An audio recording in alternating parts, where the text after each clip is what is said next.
Yo, ladies and gentlemen, boys and girls, what's up? Got a special guest, my guy David. What's up, everyone? Today, yeah, how you doing, man? I'm good, man. You? Cool, I'm good. Yeah. Throw yourself a little introduction real quick and let them know what you're up to. Definitely. David, I am the man behind the Colorado Crypto Cafe.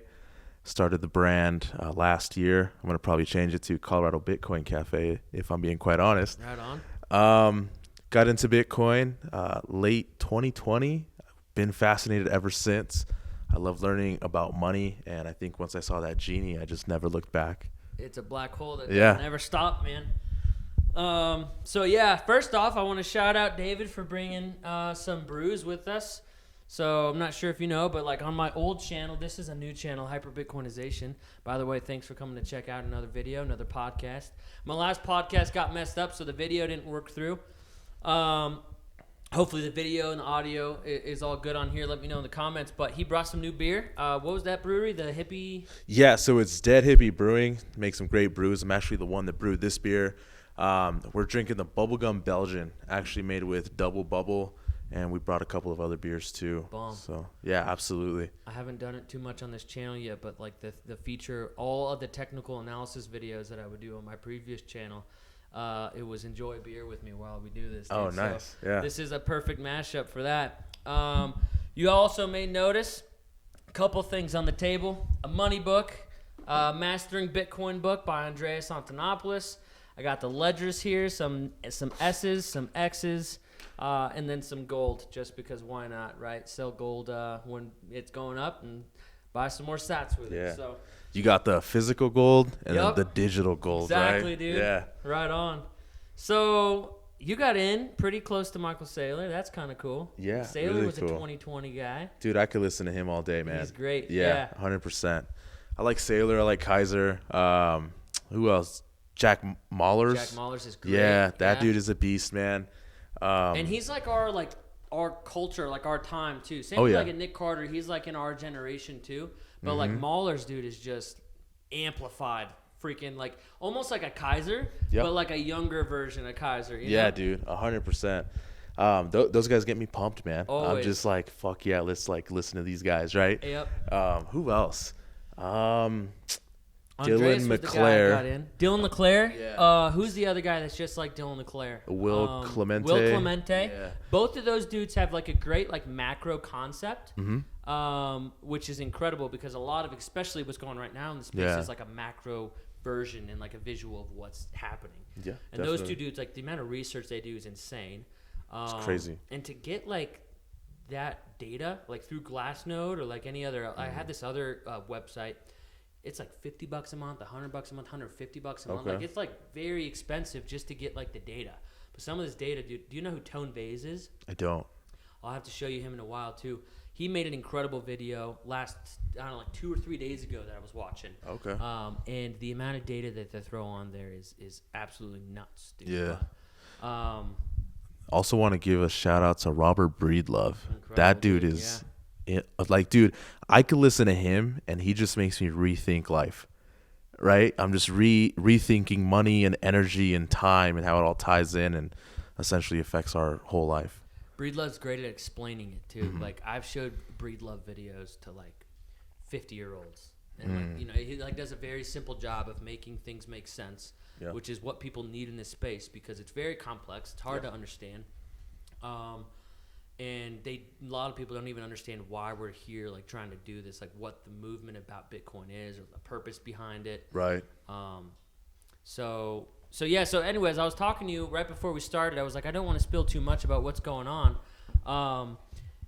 This is Nala, everybody. So she's going to be popping in and out every now and again. This is an incredible time because October, so a month and a half ago, whatever you might call. Hey, Newski, sit down.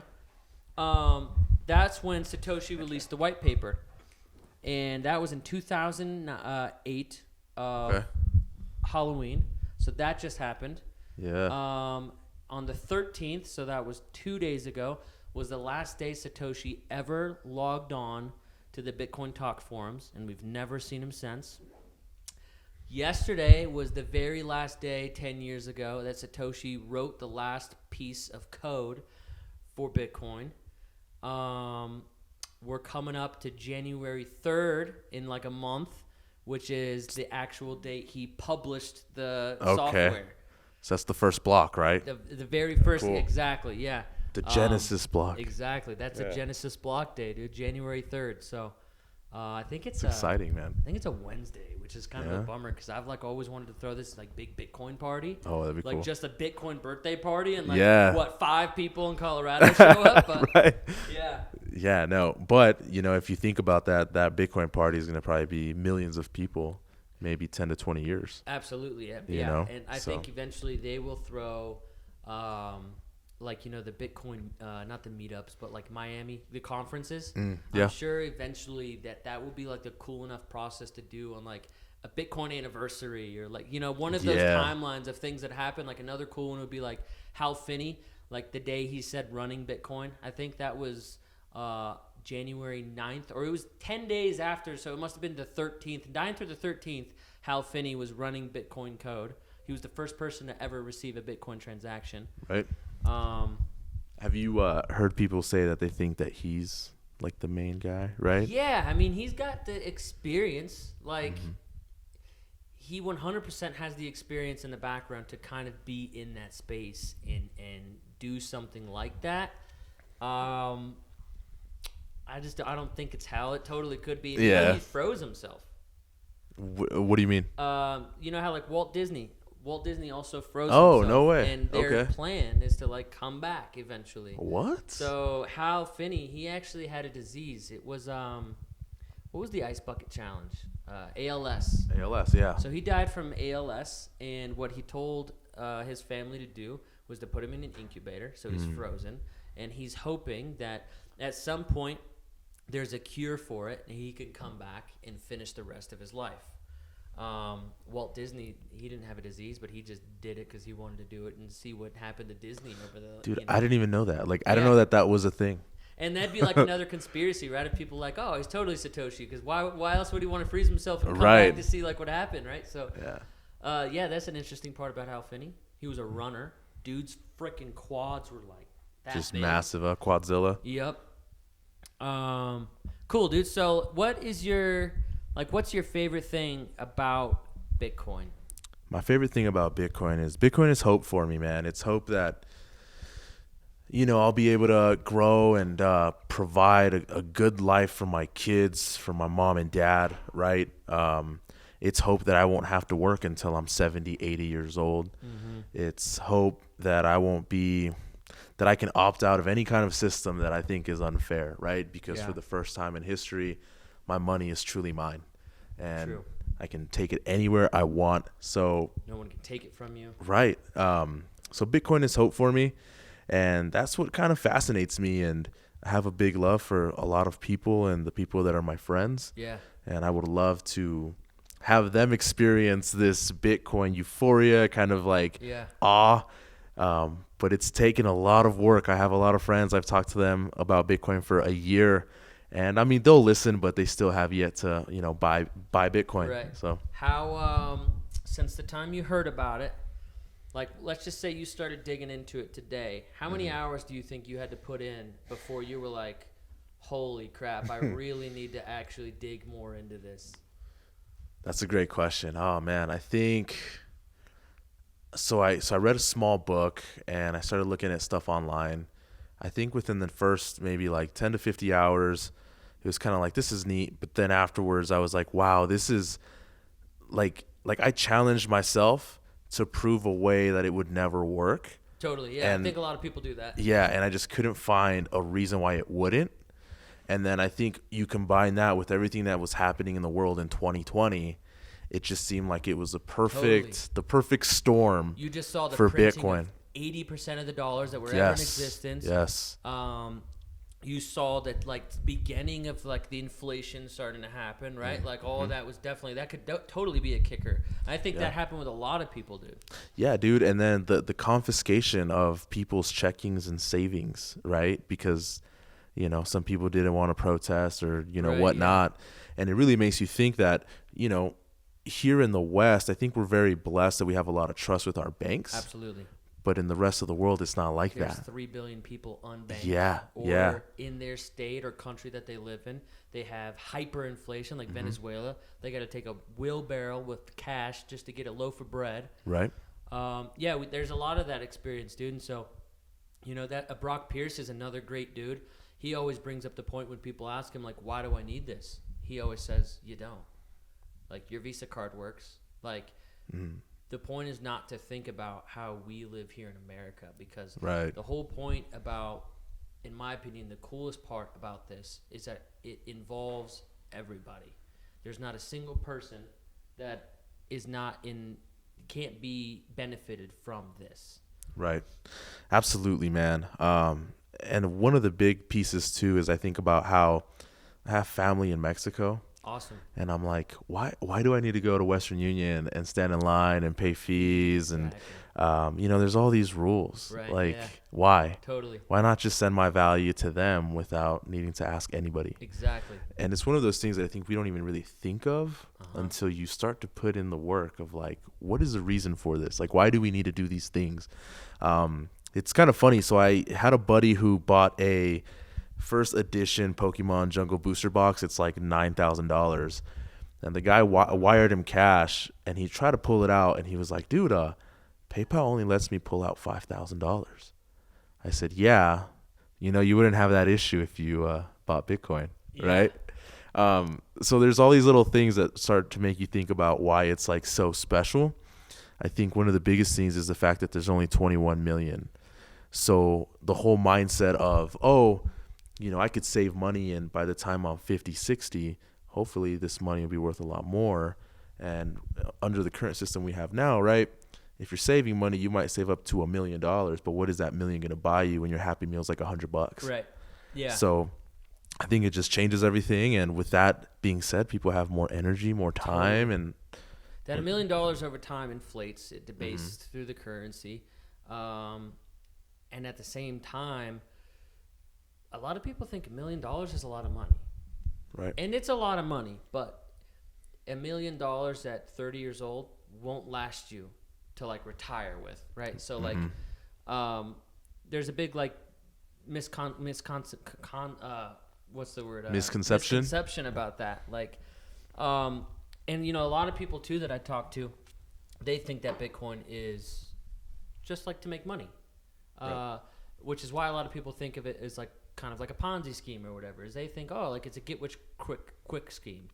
And it's not. And I think if you talk to any Bitcoiner, they'll tell you that. And especially if you talk to any Bitcoiner that's been around for a long time, because we always have these up and down roller coaster moves. Like a lot of people, especially if they got on it early, they've made money from it. And I think that most of us probably hopped on this train to make money, to be honest. That's why I hopped on this train. Yeah, and same. When I hopped on the Bitcoin train in the beginning, I didn't know anything about it. I had heard about it through Forex. That's where I was trading. I had actually there was a Denver meetup.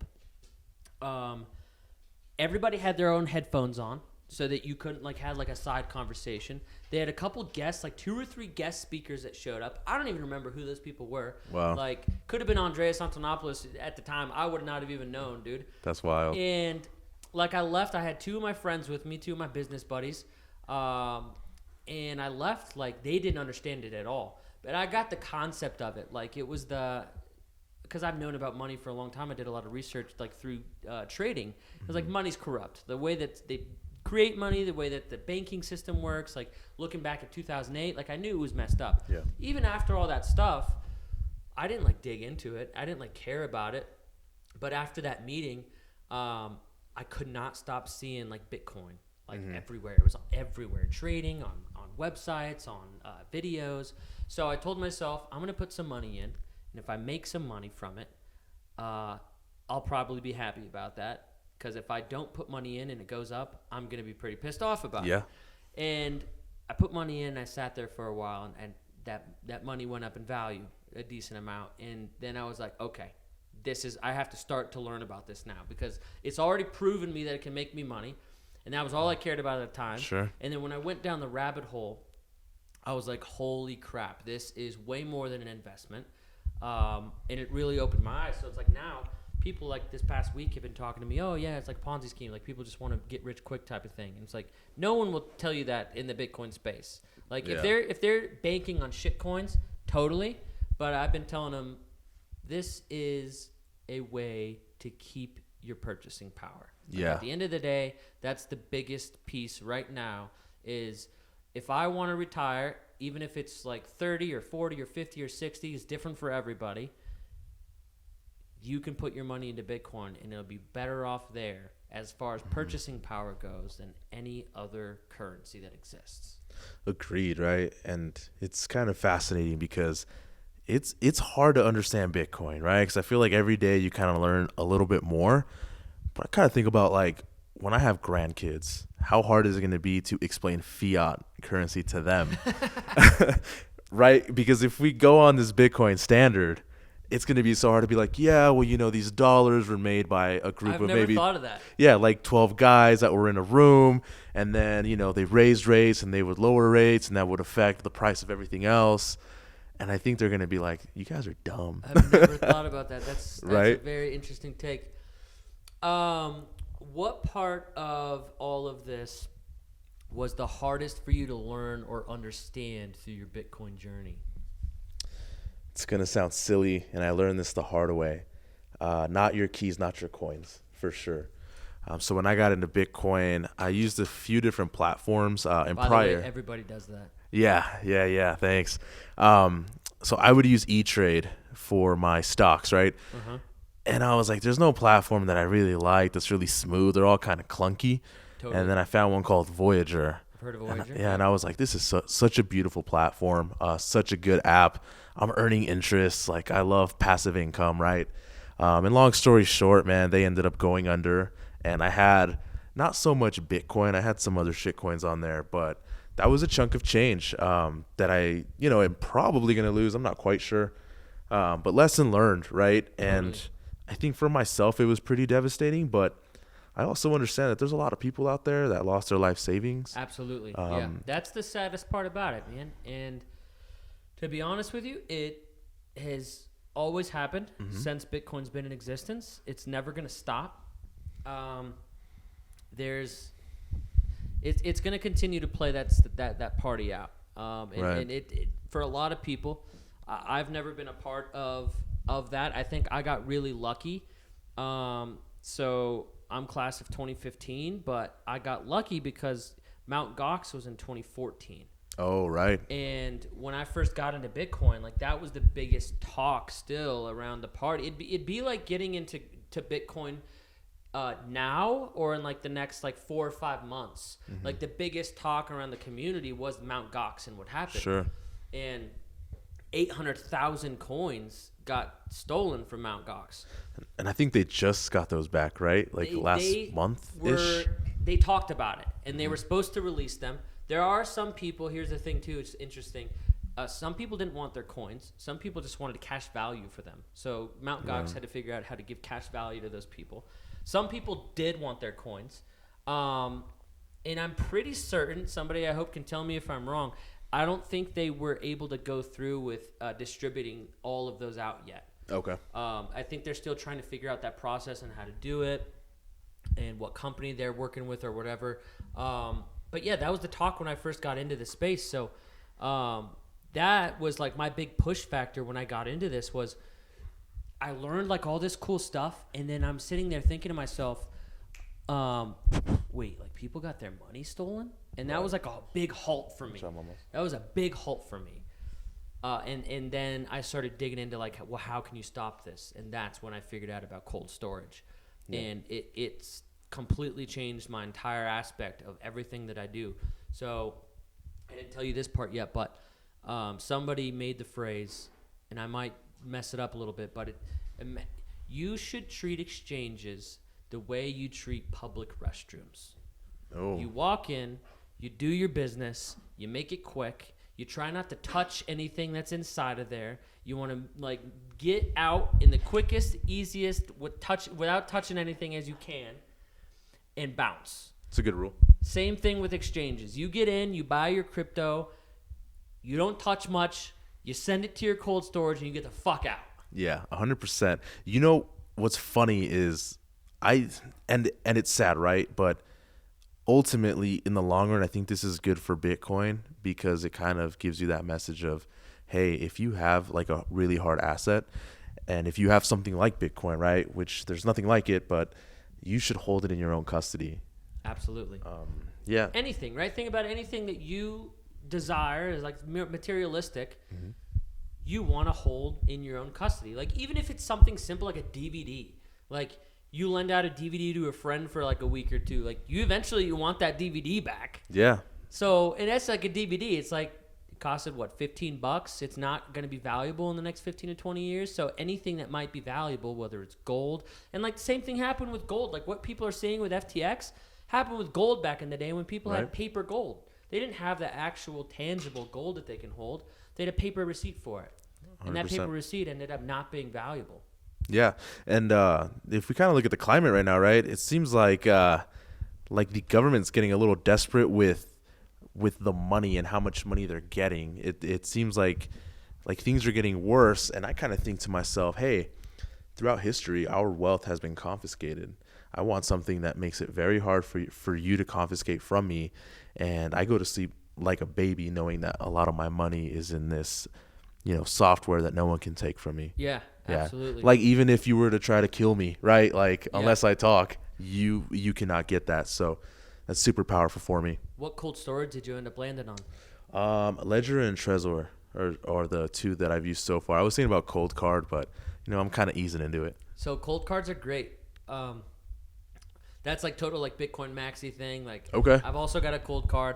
I don't connect it to the internet at all, but cold cards they look cool. They're awesome. And it's probably the best cold storage that you can get. Also, nice. The only problem is I never tell a new person that's into Bitcoin to buy a cold card because I think it's like, I don't know, $200. Sure. And at these prices, do you know how many Satoshis you can get with $200? Like over $1 million. If you had I'm going to spend $200 on a cold card or $200 on Satoshis, I tell them spend $70. Right. Get a ledger. Get the rest of that money and buy more sats with it and continue to buy sats until you have a ton of sats. And then when you feel like you have enough sats, which never happens, by the way, doesn't matter how many Bitcoin you ever get to, you always want more. Yeah. Definitely. Then you can buy a cold card. Yeah. What's interesting is Best Buy is now selling ledgers. Yeah. It's crazy. Actually took one of my friends to go buy one. Awesome. And she was like, I'm going to buy Bitcoin by the end of the month because she's like kind of easing in. Right. I was like, we'll get this thing called a ledger. Cool. And what's funny, man, is I talked to her mom for 30 minutes because she is worried about her pension and how it's being devalued. Yeah. We talked for 30 minutes and she got it. Nice. She was like, I think I'm going to buy Bitcoin. Awesome. Yeah, and it's kind of a sad story. So her son passed away 4 years ago. Story has that he had Bitcoin, but they just can't find any kind of username or passwords, right? So yeah, man. So it gets donated to everybody. Yeah. That's like anybody who passes, and like Satoshi included or anybody else, and they don't have, they don't give anybody their passphrase or their keys, that basically just gets distributed across everybody else who owns Bitcoin because those coins will never be sold. They're like lost or forgotten, so they're donated to the entire network. So Satoshi not only built us this platform, built us this network, but also donated all of the millions of coins that he had to everybody. Crazy. And his wallet has 1 million, right? It's anywhere from 1 to 2, but at the same time, nobody can track like if he ended up getting like a third or fourth computer and it was like mining on the side, like at that time, right? Like he could have done a numerous amount of things. So at minimum it's 1 million. I think it could be close to 2 for like what we know his wallets are. Because he was for a while, it was only him and a handful of other people who were mining it. But yeah, like I think if you're in that aspect of the business, I'm pretty sure you have a different wallet set up somewhere because, who knows what he was doing for a living or like what his living means were if he had money. Like, he needed money to survive at some point. I think he would want to benefit from this somehow besides just creating it. Absolutely. I think he would have some sort of like extra wallet or something that wouldn't be touching the other coins. Yeah, and I think right now there's 3 to 4 million that have been lost, right? Forever. Probably about 6. Wow. 5 or 6. Okay. So there could be a good 4 to 7 million coins gone forever out of the 21. And we're at 90%, 91%, or is it 98%? It's interesting. You should get this website if you don't. I have it on my phone on the homepage. Time chain calendar. Time chain calendar. Okay. So it's just a website, but you can save the website to your phone. So the Bitcoin supply, 91.6%. has already been mined. So there's only going to be 99% left, or 9% left. But that 9% is over the next 120 years. Or 2140, right? Yeah, 2140 about, right? Because like that number always changes, and that's the thing too with the whole halving process is people always try to put a date on what time of the day and month the halving is going to happen. But it always changes because blocks are either less than 10 minutes or more than 10 minutes, and it's all based on the block. It's not the amount of years or days that go by. It's the block. So you can see we actually have 72,401 blocks remaining until we get to the next halving. So that's the orange one. It's got to go all the way up to the top. So 72,000 times 10 for minutes, right? Exactly. Yeah. It's a long time. So you could time that out, but the network always changes. The difficulty adjustment kicks in every 2 weeks. So, I mean, give or take, people are going to be about the right time. But until that week happens is like really like the pump up moment for it, dude. Because like every other halving that I've been a part of is just like so cool because you're anticipating this date, which I think we're talking about March of 2024 right now. But then you start getting to February and like early March and you're like, oh my God, it's supposed to be in 3 weeks. And then 3 weeks turn into, it might be in 2 weeks or like, you know. Yeah. Sheesh. It's so cool, man. So this will be your first halving you're a part of. Yeah, we should have a halving party. Dude, that'd be awesome too. Go to a little local brewery, maybe do a like small countdown. Absolutely, man. Yeah, that would be really nice. Okay, so if this was the hardest thing that got you to understand, what was the easiest concept to understand? Easiest concept. Let's see. That's a really good question. I've never thought about that. Easiest concept maybe would be just the fact that it's gonna be worth a lot more money. I think was like the big thing for me, right? Because I got in here and I was like, hey, I want to make some money, but the fact of just it's very scarce. If you look at any analog technology versus its digital form, right? Like it always goes up in value. So you look at like a map versus Google Maps or CDs versus like streams. Yeah. We all kind of move that way. So I think that was the easiest thing was to just see its actual value and buying it. Like I have no problem spending my dollars for Bitcoin. Right. So I try to buy Bitcoin every single day. I'll do at least $5. Right. Because if I can't spend $5 per day, then there's something wrong. Yeah, dude. Right. So that's been my biggest thing for people over the last 7-ish years doing this is like, oh, I don't have money to buy Bitcoin. Right. It's like, well, everybody has money to buy Bitcoin. Do you have $1? Do you have $1? $1. Like people don't understand. You don't have to buy a full coin. First off, right? They think about it like the stock market, which even now recently, like you can buy like partial shares, like just like parts of a stock. But I'm like, you know, like some people, I love to drink beer, but like if I couldn't drink beer this 1 month just to buy $50, $60, even $20 of Bitcoin, right? That $20 of Bitcoin right now is going to do so much, not only in the next 20 to 30 years, but generational wealth, like through grandkids, dude. And like that's been my biggest push, is the generational wealth aspect of it. And so, like I have a whole system built into place that my family knows about, where like if something were to happen to me, how they can access my coins, and not only how they can access my coins, but how I want those coins divvied up between certain family members. I got 2 brothers. My girl I'm very passionate about, like parents, of course, and like they're clearly getting less because they're going to be here less time than my brothers are going to be here for, right? So Sure. I mean, but yeah, you have to have those backups, man, and these are all things that people realize over time. And like even like when you get these passphrases, just because you get a ledger and you have a passphrase doesn't mean you're safe. There are still going to be millions of people who mess up their own self-custody because they lose their passphrase or the thing I've been talking about the most because it's recent to Colorado and it's kind of a scary thing. It's reasons why I don't have any central point of failure between my passphrases. The Boulder fires that happened, what was that, a year ago? Oh, you're right. If you had just a paper copy of your passphrase and your house burnt down, everything crumbled, that's a single point of failure. And so, like, you know, a lot of people do the titanium or like the metal and they do their passphrase in there. I'm not sure what a lot of other people do, to be honest with you. That'd be an awesome topic to get with other people who do self-custody. Me, myself, I've divided up my 24 words into 4 different parts, and I have all 4 of those different parts in other areas. Nice. You know, and I know a lot of people, especially a lot of OGs, who talk about remembering their passphrase, and that's awesome. But I always think about, like, what if I got into a car crash? Right. What if, I don't know, I got Alzheimer's? Like, I don't want that to also be, and I know that it's not the only way they have it, but you want to have, once you get to this aspect of getting cold storage, you want to have that backup feature where you can always get it. Yes. You don't want it on a computer.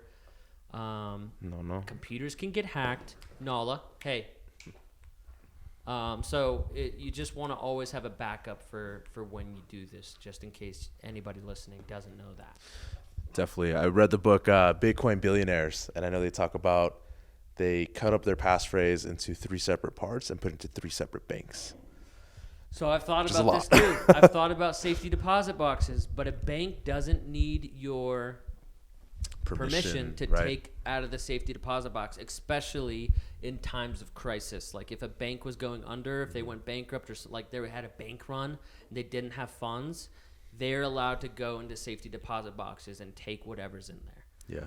You know, one thing that I've struggled with is the whole privacy aspect, right? So I have this brand and a lot of my friends on Facebook, right, they know that I'm that Bitcoin guy. Yeah. But one thing that I wonder is, you know, if Bitcoin, you know, when it gets to a very high price, a lot of people, it won't be hard to find, you know, those people that were into it early on. And I'm always like, well, you know, I don't want anyone like tracking me down. So I think there is, you know, that risk if you just never know what may happen or what can happen. So you want to be safe.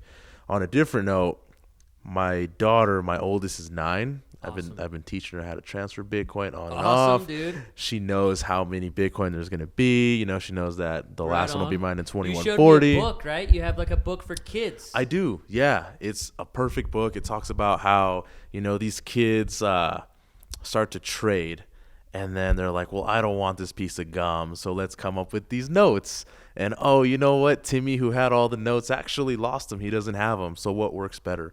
You know, Bitcoin. Awesome. So she's getting that concept. And my goal is to have my daughter teach her teachers about Bitcoin. That's so cool. That's my whole goal, That's man. so cool. Yeah, definitely. Right on.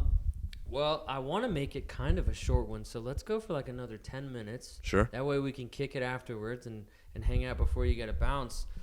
Is there anything you want to talk about or any questions that you have before I just kind of ramble and ask you some other wild things? I'm thinking here. What do you think? Yeah, talk to me about HyperBitcoinization, because I know that's your passion right there, right? That's the passion. That's the channel name. By the way, like all of this HyperBitcoinization has been talked about for years before I decided to make the channel. And I previously used to post all this, like I said, on like my personal YouTube page, which like back in the day, like was like daily vlogs and like hang out with me like while I was in college, like random stuff, right? So yeah. I felt weird like transitioning, not weird, but I wanted to keep my personal page about my personal life because I still make videos. But anyways, the HyperBitcoinization phase is the time when everything gets priced in Bitcoin or Satoshis. It is the time when Bitcoin consumes every part of humanity. And it's globalized, not just in America, not just in Europe or in Africa or in any of those other countries. It's a unified thing. Right. And especially when you're talking about trade globally, which every country does, they import, they export. They got to go through all kinds of loopholes as far as currencies and the fluctuation between currency prices and the exchange rate and all that stuff. And so in simple terms, hyper-Bitcoinization is when the entire world is based and priced in Bitcoin or Satoshis. Of course, depending on what you're selling, like there is going to be certain things that are priced in Bitcoin, but there's going to be a lot of things, coffee, beer, a book, especially in the future, that it's just going to be a Satoshi value. Right. And it's going to be so universal. It's going to be easy to use.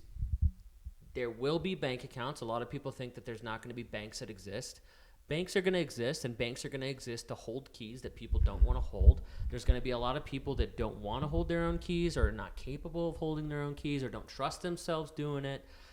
Banks will be a part of it. Lending, borrowing, all that stuff will be a part of it in some organized fashion that is regulated, which is what we don't have right now.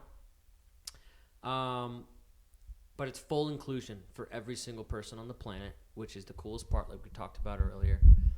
And the amount of Satoshis that you can grab right now, I think $150, because I just orange pilled like 3 people over the last month.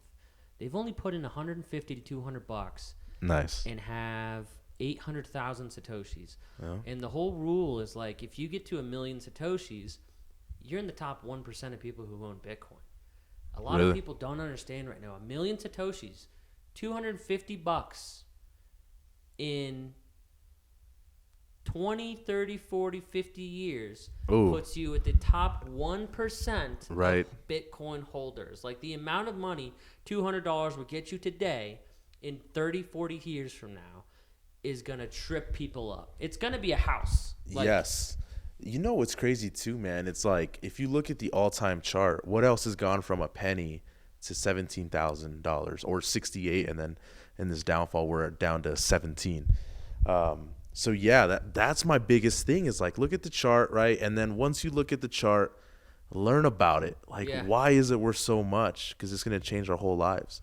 So I got this quote from Raoul Pal. He said this. You know who Raoul Pal is? Yeah. Awesome dude too. He said if you picked Bitcoin for 10 years, out of a 10-year window, 7 of the 10 years, Bitcoin did better than any other asset on the planet. For the other 3 of the 10 years, Bitcoin did the worst out of any other asset on the planet.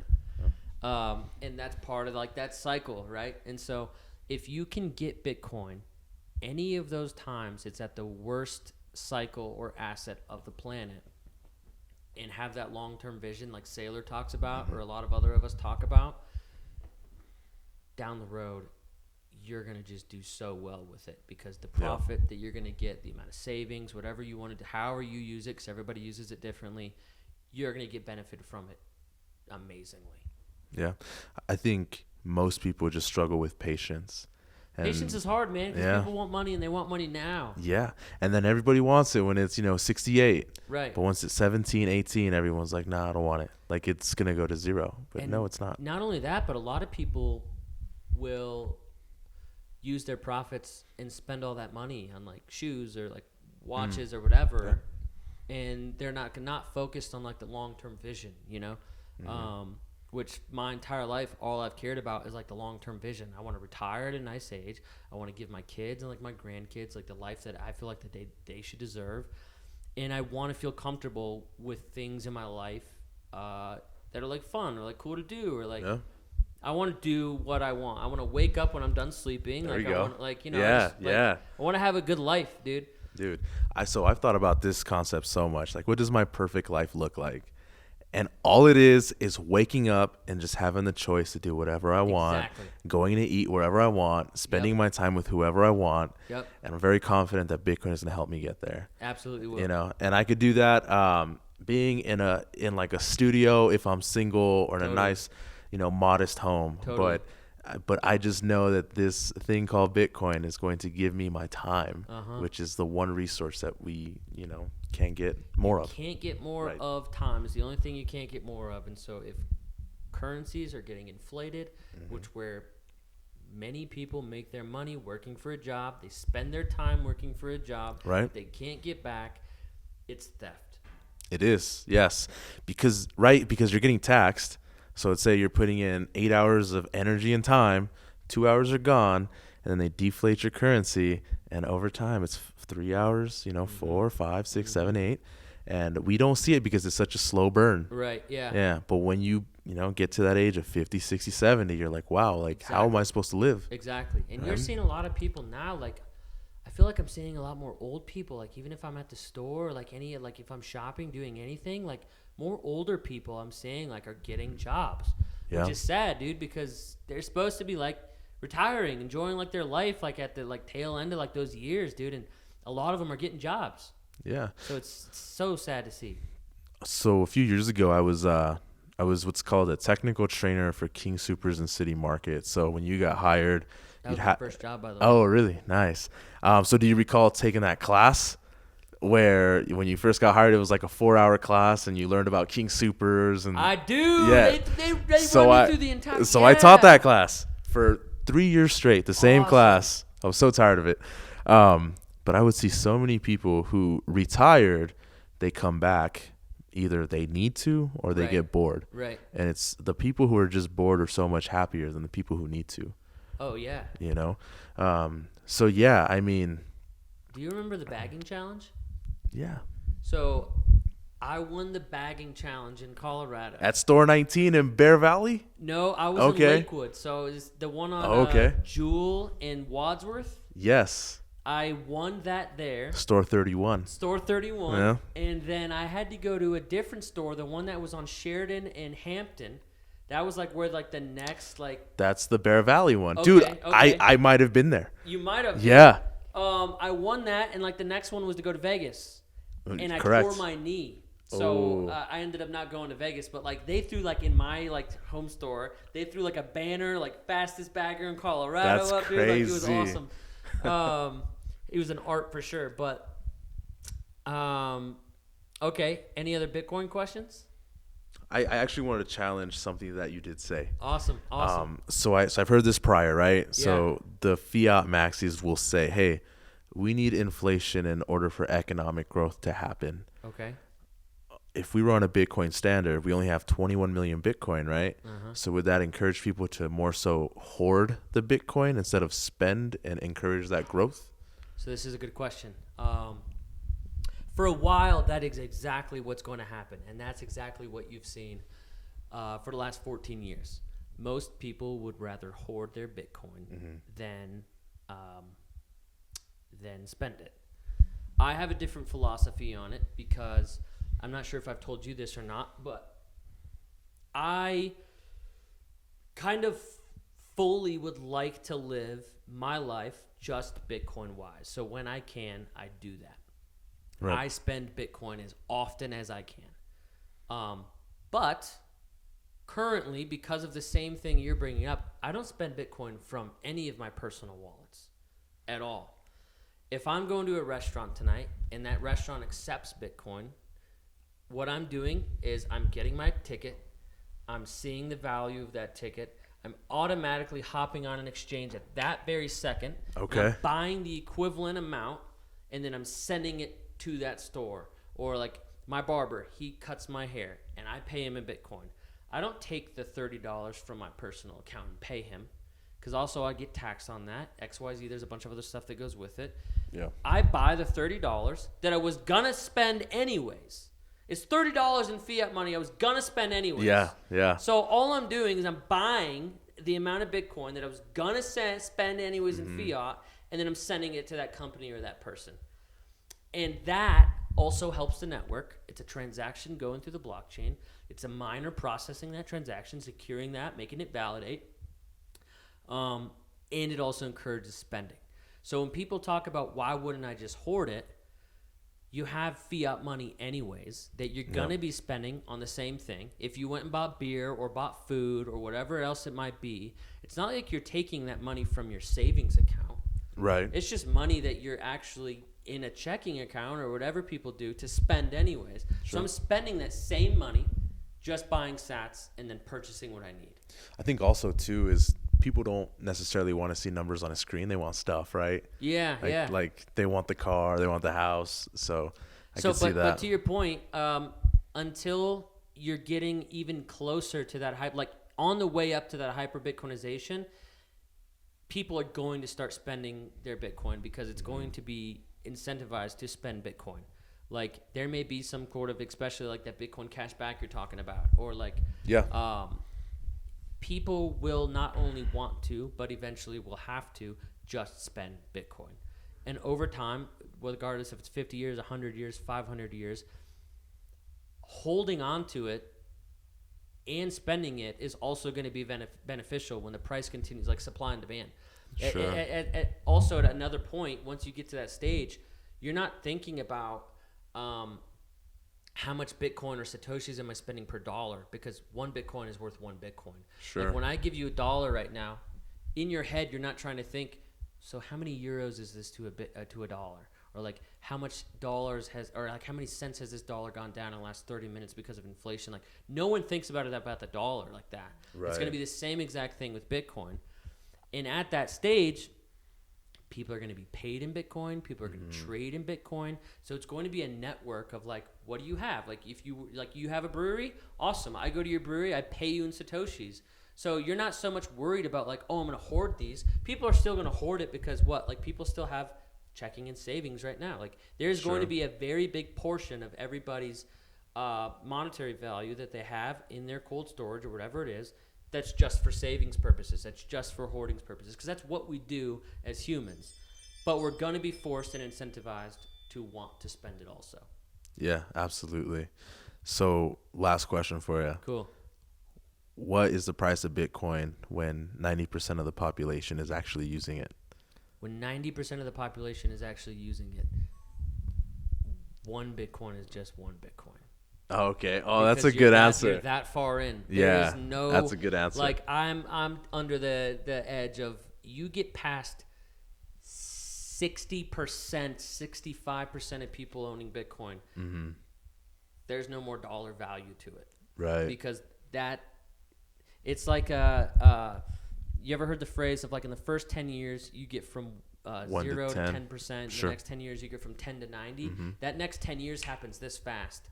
And it's just like people who went from the internet, where in a click of a button, snap of a finger, it went from not that many people use the internet to like everybody uses the internet. Yeah. That fast. So in the next, I'm going to say by 2030, by 2030, you're probably going to see at minimum a $1 million Bitcoin. By 2040, I think you're probably going to see a $10 million Bitcoin. And after that, it doesn't matter. It doesn't even matter. Yeah. Yeah. Definitely. So thanks for coming on, yeah, dude. Thanks for having me. Hold on. I appreciate it. Let me put this on one more time. That way, that's a battery thing. So, ladies and gentlemen, I'm sorry you can't see us anymore. The battery died on my camera. But please let us know where we can find you, all your stuff, all your pages and whatnot, and everything you're doing. Definitely. So I'm on Instagram and YouTube. Just started TikTok. It's all Colorado Crypto Cafe, CO_crypto_cafe. And I just do, post my daily buys, post anything that I think, is pretty interesting. I'm also on Twitter under Poppy Crypto. Awesome. Yeah. So thank you very much. Dude, pleasure having you, bro. Thanks for coming out. Absolutely. Always a good talk. We'll have to schedule a couple more, man. Absolutely. Thank you. Heck yeah.